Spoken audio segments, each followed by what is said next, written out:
ನಮಸ್ಕಾರ, ನೀವು ನೋಡ್ತಾ ಇದ್ದೀರಾ ಏನು ಸಮಾಚಾರ. ನಾನು ಪರಿಣಿಕಾ. ಮೊದಲಿಗೆ ಈ ಕ್ಷಣದ ಹೆಡ್ಲೈನ್ಸ್.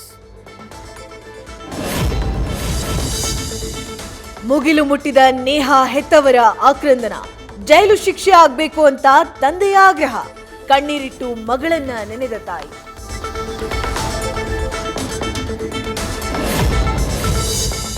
ನೇಹಾ ಹತ್ಯೆ ಖಂಡಿಸಿ ಎಬಿವಿಪಿ ಕಾರ್ಯಕರ್ತರ ಪ್ರತಿಭಟನೆ.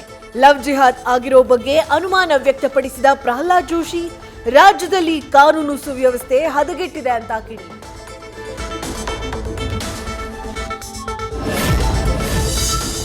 ಜೈ ಶ್ರೀರಾಮ್ ಅಂದಿದ್ದಕ್ಕೆ ಕಾರು ತಡೆದು ಹಲ್ಲೆ ಮಾಡಿದ್ದಾರೆ. ಕರ್ನಾಟಕ ಭಯೋತ್ಪಾದಕರ ತಾಣ ಆಗ್ತಾ ಇದೆ. ಹಿಂದೂಗಳು ಭಯದಲ್ಲಿ ಬದುಕಬೇಕಾಗಿದೆ ಅಂತ ಆರ್ ಅಶೋಕ್ ಕಿಡಿ.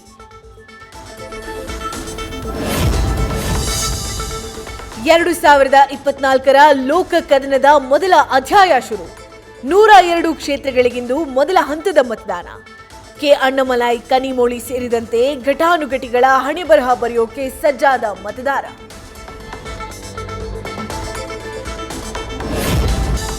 ಕುಮಾರಸ್ವಾಮಿ ನನಗೆ ಮೋಸ ಮಾಡದ್ ಹೇಳಿದ್ರೆ ನಮ್ಮಪ್ಪ ನಾಣೆ ಅವನಿಗೆ ವೋಟ್ ಹಾಕಲ್ಲ. ಏಕವಚನದಲ್ಲಿ ಎಸ್ಆರ್ ಶ್ರೀನಿವಾಸ್ ವಾಗ್ದಾಳಿ. ಕುಮಾರಸ್ವಾಮಿ ದಾರಿ ತಪ್ಪಿದ ಮಗ ಅಂತ ಕೌಂಟರ್.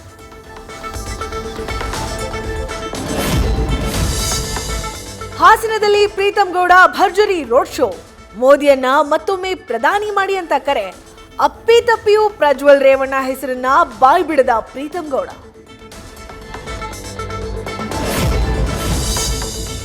ಕಡೂರಲ್ಲಿ ಪ್ರಜ್ವಲ್ ರೇವಣ್ಣ ಪ್ರಚಾರದ ವೇಳೆ ಬಿರುಗಾಳಿ ಎಂಟ್ರಿ. ಬಿರುಗಾಳಿ ನಡುವೆ ಕೂಡ ಅಬ್ಬರದ ಪ್ರಚಾರ.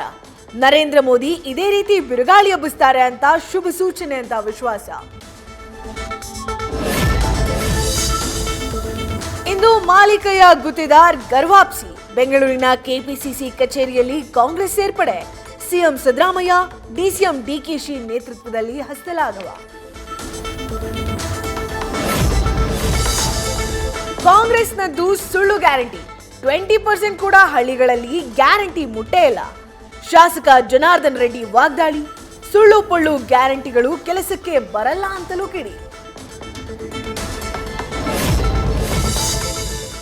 ನಾಳೆ ಮತ್ತೆ ಕರುನಾಡಿಗೆ ಪ್ರಧಾನಿ ನರೇಂದ್ರ ಮೋದಿ ಎಂಟ್ರಿ. ಚಿಕ್ಕಬಳ್ಳಾಪುರದಲ್ಲಿ ನಮೋ ಸಮಾವೇಶ.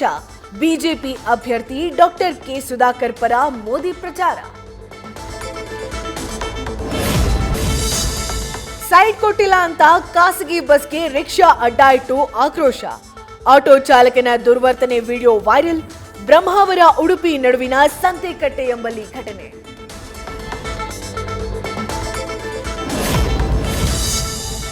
ಮತ್ತೆ ಚರ್ಚೆಯ ಕೇಂದ್ರ ಬಿಂದುವಾದ ಮಹುವಾ ಮೊಹಿತ್ರಾ. ನಿಮ್ಮ ಎನರ್ಜಿಯ ಮೂಲ ಯಾವುದು ಅಂತ ವರದಿಗಾರನ ಪ್ರಶ್ನೆ. ಸೆಕ್ಸ್ ಅಂತ ಉತ್ತರಿಸಿರೋ ವಿಡಿಯೋ ವೈರಲ್. ಎಕ್ಸ್ ಅಂದಿದ್ದು ಅಂತ ಸ್ಪಷ್ಟನೆ.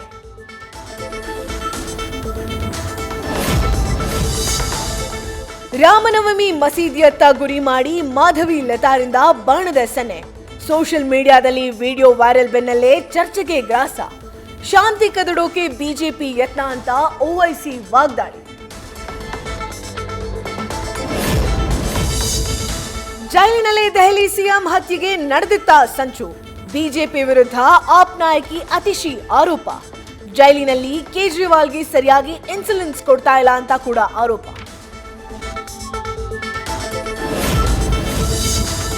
ಬಾಲಿವುಡ್ ಸೆಲೆಬ್ರಿಟಿ ದಂಪತಿಗೆ ಮತ್ತೆ ಸಂಕಷ್ಟ. ಶಿಲ್ಪಾ ಶೆಟ್ಟಿ ರಾಜ್ ಕುಂದ್ರಾ ದಂಪತಿಗೆ ಇಡಿ ಅಧಿಕಾರಿಗಳ ಶಾಕ್. ಬರೋಬ್ಬರಿ 97 ಕೋಟಿ ಮೌಲ್ಯದ ಆಸ್ತಿ ಜಪ್ತಿ. ನ್ಯೂಸ್ ಫಸ್ಟ್, ನಿರ್ಭೀತಿಯಿಂದ ನಿಮ್ಮ ಪರವಾಗಿ.